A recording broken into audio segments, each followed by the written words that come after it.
tapping in, man? Welcome back to another vid. LeBron James IQ is overrated. Damn. It's crazy because literally everybody always say that LeBron James has the highest IQ of all time. He's one of the most smartest basketball players that ever touched the court. You feel me? This is what I'm hearing. LeBron James is one of the best all-around players of all time. Like, I'm hearing all these narratives that's going around in the media. What you mean LeBron James IQ is overrated? Now, one of my supporters sent me this video, man. I know I had to check it out. Shout outs to Eric Smith, Sports Training, on the video, man. Y'all go check him out. Let's see what my boy talking about, man. LeBron James IQ is overrated? It's definitely disappointing, but nothing has lost. We haven't lost nothing yet, and we just got to still believe. Question, I was just looking for somebody to get open. We still had 2 seconds to get the ball across half court, but everybody kind of went into the front court. If I could take it back, in a timeout, maybe just have one guy break open to the back court. We still had time. Two, absolutely. I mean, that play happens all the time. Hand is part of the ball. That's what they say. And, I feel like the hand was a part of that ball. I was able to get his hand on top of the ball stripped down and out on him. So I've seen that play over and over before. But this is one of the reasons why LeBron's basketball IQ is overrated. Look at the two responses. One is of hope and moving on. The other is focusing on justifying the past. Instead of LeBron thinking, why did I swipe down when I had Ant in a terrible spot with only 2 seconds on the shot clock? Right. He could have just let him force up a tough shot. There's literally 1.9 seconds on the clock. Why did you swipe down? He's focused on the call. Instead of thinking, why did I throw the ball to Luka's right hand where McDaniels could get it, instead of throwing it to his left hand away from McDaniels? Instead, he wants Luka to risk a 10-second count. LeBron James is one of the greatest winners statistically we've ever seen. He's one of the greatest players we've ever seen. But I'm here to tell you, as someone who's done extensive research on his entire career and watched many of his interviews and done the same with other top players, it has become clear to me that LeBron James' basketball IQ is slightly overrated. Now, LeBron loves creating narratives, from wearing a cast for a Game 1 injury after a Game 4 loss to remind the press JR cost him the finals, to carrying copies of books he hasn't read. So you're holding the autobiography of Mouth. What's your biggest takeaway so far? I kind of just started a couple days ago. Read and a lot of notes over the years. This is my first time actually reading this from start to finish. Very smart man. Very smart man. Basically, that's all you got to say? Very smart man? To outright claiming he's the GOAT. That one right there made me the greatest player of all time. For so many reasons. That clip right there is the reason why people like this guy right here on YouTube is making exposed videos about him every single day. Like, why are you self-proclaiming yourself as the GOAT? Stop, bro. Let everybody else determine that, bro. Let your peers determine that. Let the fans, let the media determine that, bro. He did it to himself, bro, with this comment right here, bro. This comment right here. Basically, to outright claiming he's the GOAT. That one right there made me the greatest player of all time. For so many reasons. But despite all that, narrative or not, most people, including me, agree he's an all-time great, and we have been blessed to witness him play. But a narrative that has always been said about him by others, in my opinion, mostly because he's an extremely skilled passer for a 6'9" forward and has a photographic memory, is that he has an extremely high basketball IQ. Some even saying it's second ever to Magic Johnson. I want to be clear. He does have a very high basketball IQ. But the distinction I'm making in this video is that sports IQ has multiple facets, and the part I'm obsessed with on this channel is winning intangibles. There are players I feel in this generation, in fact in the playoffs right now, that have a higher basketball IQ than LeBron. IQ is not just memorization, it's problem solving. LeBron is an all-time great in memorizing plays, understanding offensive systems, etc. But where he's simply only been above average in his career is a sports IQ of knowing how to win games. Understanding at each moment all the different chess pieces psychologically going on and figuring out exactly what's needed to win. We've all played with these people in open gyms. One guy seems like an average player and just seems to always make those little winning plays and keeps winning and stays on the court. The guy with an endless bag but always loses heartbreaking games, but he keeps getting picked up and then he loses again. Perhaps it's best explained in this clip by B.J. Armstrong talking about Michael Jordan. starting of that season, I felt Michael Jordan never played basketball anymore. He just figured out how to win the game. He knew how to steer momentum. He knew how to get guys going. And not only was he that good on the offensive end, he was just as good on the defensive end. Yeah. So he was just playing a different game than the rest of us. People sleep on him. He let us play. Two-way player. But he was there to win the game. And he knew that. And once he figured that out, you couldn't beat him. I hope you're starting to understand what I mean now. And I do think LeBron has improved in this regard, specifically during his second stint in Cleveland after he learned it with Dwayne Wade on the Heat. In the last 3 to 4 years, LeBron has seemingly realized that his last 3 GOAT claims that are still in play are 1, longevity and stats, 2, playing with his sons, and 3, being quote-unquote the smartest player ever. Seeing that Michael Jordan has been a poor owner and has never engaged in social justice, it has illuminated what LeBron will pursue after he retires as well. To accomplish his goal as being known as the smartest player ever, he first started out with giving actually very impressive recollection and memorization of the breakdown of plays in various interviews. But then, seemingly realizing the narrative isn't enough, he started doing podcasts and finally started his own podcast with his now coach, JJ Redick, and probably got him hired in the first place. Oh, no. I don't just go online and look up LeBron James highlights. We all watch our own highlights on YouTube. He capping. LeBron. I'm telling you. You've never gone on YouTube? Yes, I have. And hey, maybe if this gets enough likes and shares on social media, LeBron will actually respond to it on his Mind in the Game pod. Just kidding. Surely there's no way that happens, right? Right? If you see this, LeBron, I feel a lot of people hate on you and don't have the guts to actually discuss it with you. So I'm here to tell you, I live in Cali. If you ever want to discuss it, I will meet you in LA. We can discuss it. You have my word.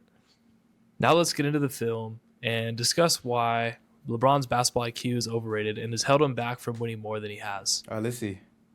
Now, as I've said, I think LeBron's basketball IQ in terms of play memorization and passing concepts is one of the best ever.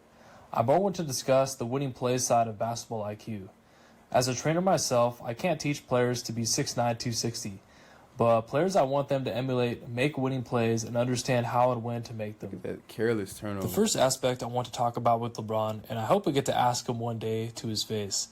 When you have the God-given talent, you are so blessed to be in the position you're in. You have to consistently get back on defense.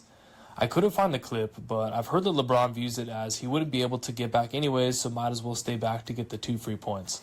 As every person we played with should pick to pick up has said.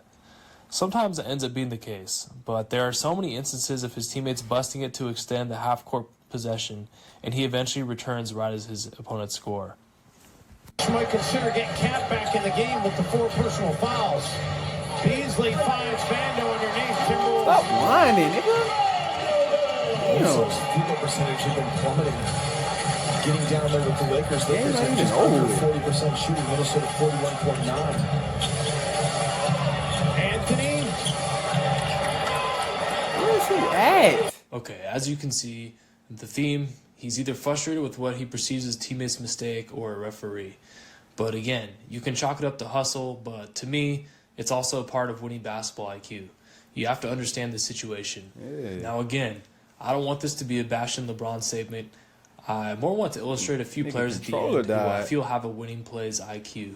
But at the same time, a lot of young players do emulate LeBron, and I think it's important to pick and choose. We want players to take things that make players great and leave other things behind like this. So I'm just going to highlight a few here. Okay, we've all seen this play. If I'm LeBron, and hopefully all of you watching who play sports, if you had the choice between playing with grown men who are confident, have pride, who demand respect, between yes men who are there to follow you around like sheep, you're going to choose the dogs. So part of basketball IQ of winning intangibles is how you react to and treat your teammates during games. If you have dogs in your team, they're not trying to see their leader look and act like this, blaming and pouting when the game is not over. That's what I'm saying. Many people say LeBron's performance against the Celtics in Game 7 was his best performance. But man, this Game 1, I watched every minute, and up until he mentally checked out for the overtime, I think his performance in regulation was his best ever. Yeah. But part of basketball IQ is knowing how to get the best of your teammates. And in this instance, not only did LeBron... Thank you. My bad for pausing the video, but I said this in one of my videos, bro. Like, bro, the game wasn't even over yet. Why are you pouting, bro? It's okay. It's okay. The game went into overtime, bro. You already mentally checked out before the game even finished, bro. And then, bro, you're the leader on the team, bro. Your energy rubs off, bro. As the leader, bro, you're supposed to be encouraging your teammates, bro. Literally, bro. That's how you bring the best out of your teammates. Encourage them. Whenever they mess up, still encourage them, bro. Like, come on, bro. That's simple. That's just simple stuff as being a leader, bro. Like, this pissed me off, though. And then he was having a hell of a game, too, though, bro. Shut down himself. He also shut his teammates down. Hey, look at this clip. And as we saw at the beginning of the video with the cast, he let the world know it was his teammates' fault, the ref's fault. So, in summary so far, the two things that if you're an up-and-coming athlete and you want a high basketball IQ for winning, first, don't overthink the strategy when it comes to hustle. Just hustle at all times. It's always the answer because, one, it motivates your teammates, and two, and obviously, of course, usually brings better results. Secondly, learning how to motivate and lead your teammates and doing it when the going gets tough, not just when it's easy. Last thing I think he's a bit overrated with in basketball IQ is the half court and specifically on his drives. He has only ever developed in 22 years a line drive and an occasional counter spin move. In his younger years, he would occasionally jump stop, but because he doesn't have any footwork, it often leads to bad decisions late in games. Turnovers. Of course, also his free throw shooting. Most elite superstars have endless late shot clock footwork to get free. But LeBron often throws the ball to teammates late in the... look at that. What the hell is you doing, bro? Nigga think he magic. Late shot clock footwork to get free. But LeBron often throws the ball to teammates late in the clock who are somewhat open, but are often not expecting the ball. Or their defender does a flying closeout knowing they don't have any time to blow by. Look at that, bro. So while I think LeBron is not necessarily unclutch or scared at the end of games like some people have said, he is an above-average clutch time player, but he has often let down, especially earlier in his career in late-game decision-making. Many times he was doing a straight line drive, and when a help man would slide down to bait LeBron into passing to a role player for a three, he would always take the bait, and of course, they're not expecting it, and they would miss. Oh my God, bro. Okay, this is the now if you're Portland asking, Trailblazers. what players can we look to that are excelling with the winning intangible side of basketball Let's IQ? see. Here are a few of my favorite that are currently in the playoffs. These players do a ton of winning things that don't always show up in the box score, such as making the extra pass, setting the right screen, organizing a play that's gone wrong, rotating off the worst shooter late in the shot clock to force the ball to be passed to them, boxing out much bigger players, picking up full court to disrupt when a team just called a slow developing set, spacing in the right spot, knowing where to cut, studying the offensive players' tendencies when they're on defense and forcing players away from their strengths. Jimmy Butler, Davion Mitchell, Lou Dort, Chris Dunn, Norman Powell, Jared Vanderbilt, Jaden McDaniels, Amen Thompson, Josh Hart, and of course my personal favorite, Drew Holiday. These are some great names right here. Ooh, in the comments down below, man, who is y'all favorite high IQ players, bro? Jimmy Butler. He's an all-around high IQ type of guy. Does everything. Plays defense, and he can score. Davion Mitchell, a pest on defense. Lou Dort, a pest on defense, 3-and-D type of guy. Chris Dunn, a pest on defense, and his outside shot is getting better. Norman Powell, that's another one. Jared Vanderbilt, a pest on defense, will pick you up full court, get on your nerves the whole game. Jaden McDaniels, 3-and-D type of guy, and his offensive game is evolving. Amen Thomas, bro. Ooh, it's one of my favorites right here. He's emerging as one of the great young stars in the league. Josh Hart, great offensive rebounder. You know what I'm saying? 3-and-D type of guy. Drew Holiday, two-way player, two-time champ. This is a great list right here, bro. To me, this is the other half of basketball IQ. And the few times in history where elite athletes have combined it with skill, we've seen them win a lot of championships. MJ had this sort of sports IQ. Wayne Gretzky had it, Tiger Woods had it, and Tom Brady had it. What do they all have in common? They're all GOATs. In this video, though, for the sake of time, I'd like to highlight just a couple of sentiments about the guys I've listed above and then some plays from Drew Holiday. We gonna win, bro. He was like, we're going to be a top 5 seed in the West. We're going to win. We're going to shock the world. People don't believe me. He was like, I'm that good. I was like, damn, Jim, I'm good too. Like, you know what I mean? He's like, nah, I'm that good, bro. I'm going to change this whole thing around. Like, Cat going to average 25. Wig going to average 20-something. I'm going to average like 18. He was like, but they're going to be the main focal point. I'm going to do all the little things. Mindset. First 2 games of the season, we wasn't looking that good. Jimmy coming in the locker room, he was like, fuck this team. I got to be me. I got to take over this whole thing. He started killing, and he just started like, they ain't the ones. Like, they don't got it. And I'm like, damn, Jimmy, they got it. Like, he's like, they ain't got it. they don't believe like we believe. They used to losing. I don't know how to lose. I ain't used to losing. They used to losing. And he just started being him, and the whole thing changed. We started believing in him, but, you know, when somebody got that kind of willpower, some guys can't handle. Here are some of the small winning things Jimmy does. Look at this first clip. Jimmy has never liked taking threes, believing just like MJ that they take away from his aggressive mindset. But as he's organizing his teammates, he realizes they're trying to blow up the play by sagging, so he purposefully shoots, knowing he's going to have to make them respect it at some point. This next play really typifies Jimmy Butler. Great read on the rebound, quick outlet, reads that Triple J has his head turned, and jump stops and waits for Jerry Payton Jr. to cut and makes a great pass. Nice. On this next play, he's waiting on the wing for Quentin Post and GP to make some off-ball cuts, but he sees his last three didn't do the trick. Aldama is still sagging. So he passes the ball off, knowing he's going to get it right back, and Aldama will sag again, and he'll have to shoot again to make them respect it. Memphis came in with the game plan to make Jimmy a shooter and clog the paint against his driving kicks. But now, because he purposefully established his shot, Aldama's up, and all Grizzlies defenders are just staying home. Jimmy now gets to execute his favorite part of his game again, drive right to the middle of the paint until some help defender becomes impatient, and then he can kick to a shooter. Sure enough, Kennard falls for the bait. GPJ, who has a pretty high winning IQ himself, sets a back screen, and it's a three. Nice. This is a subtle one, but actually putting the effort in to fake the misdirect and then use the screen to execute this inbounds play. Little things matter. Now that he's established his shot, he can do whatever he really wants to get into the paint, except there's a closeout. But he realizes it's the slow-footed Edie and beats him to the spot. Draymond Green. Now he shot and drove. Edie's helpless. Jimmy reads his miss perfectly and hits the 7'4" Edie with the too small. Here again, the IQ of when to cut. He knows Steph draws a crowd, so he's already ready. But when he sees Aldama turn his head, there he goes, and a great finish. That's tough. Look, here, this is classic Jimmy. Just staring down Triple J like, I'm about to spin, baby. You want to block it? And the whole time, he's just waiting for Draymond. He knows Draymond is an old man, and Triple J is an elite shot blocker, though.